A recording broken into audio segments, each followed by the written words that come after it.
Are you getting lots of inquiries, having great conversations, and yet not enough of these people are saying yes and turning into clients? It is frustrating, isn't it? You've done all the hard work, you've generated the leads, you've had great conversations, you've sent proposals, you've got all these people teetering on the edge of becoming clients. Why aren't they saying yes? Well, today I am going to share with you 4 great strategies that are going to help you convert more of those inquiries into fabulous paying customers without ever having to feel pushy or sleazy as you go. So, the first thing you really need to do to convert more prospects into customers is listen. Too many people think that they have to convince a prospect of how good they are. They've got to prove their credentials. They've got to justify themselves. They've got to demonstrate everything. They've basically got to sell, sell, sell. But actually, the thing that makes your customers buy is feeling heard, feeling understood, and feeling like you can definitely provide the solution to the problem that they have. Now, the only way that you find out what their problem is and how to solve it is by listening more. So bear in mind the classic 80-20 rule. When you're talking to a prospect, they should be talking 80% of the time, because all you really need to do is ask them great questions, prove you understand, and really get them to share with you all of their challenges, and they'll actually tell you exactly how you can help them. So stop trying to justify yourself, focus on the prospect and listen. The second thing you really need to do is demonstrate your value.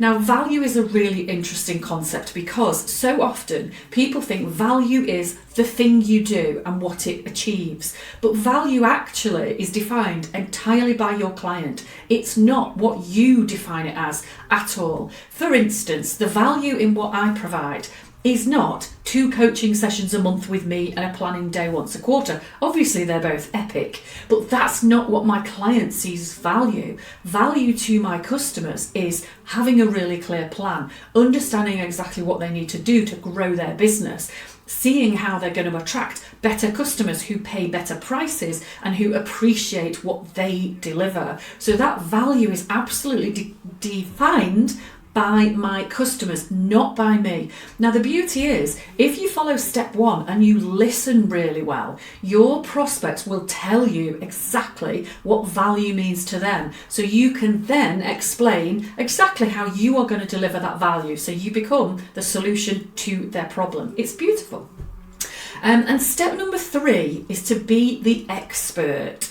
Now, this is a point where a lot of people avoid doing the tricky thing because they think they're being nice. What lots of people think is, it's not my responsibility to tell the customer what they should buy. I can't assume I know exactly which one of my services they want.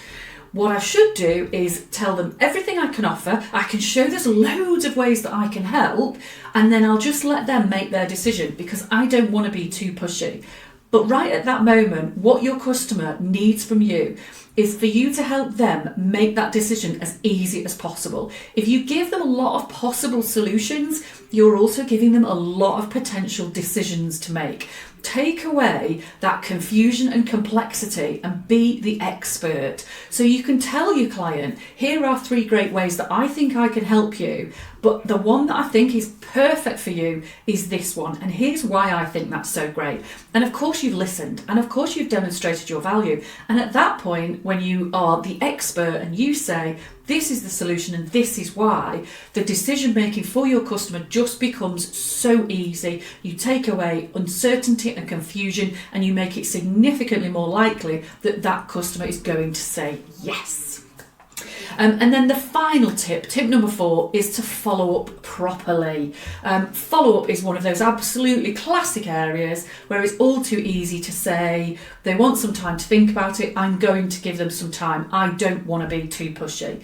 But what your customer really wants at that moment is they want to feel valued. They want to feel like you care about doing business with them. So if you don't follow up with them for 3 weeks because you don't want to be pushy, then that prospect does not feel valued anymore. What they actually want you to do is keep in regular touch with them. It doesn't have to be a do you want to buy. It can simply be, you said you were going to look at such and such, how's that working for you? You said you'd like to arrange another chat, tell me when you're available. It can be soft, gentle follow-ups, but following up properly is not pushy, it's actually professional. So those are my 4 amazing ways to turn a lot more inquiries into paying customers. Listen more than you speak. Deliver the value that the customer tells you they're looking for. Be the expert by clarifying the perfect solution, and make sure you follow up properly.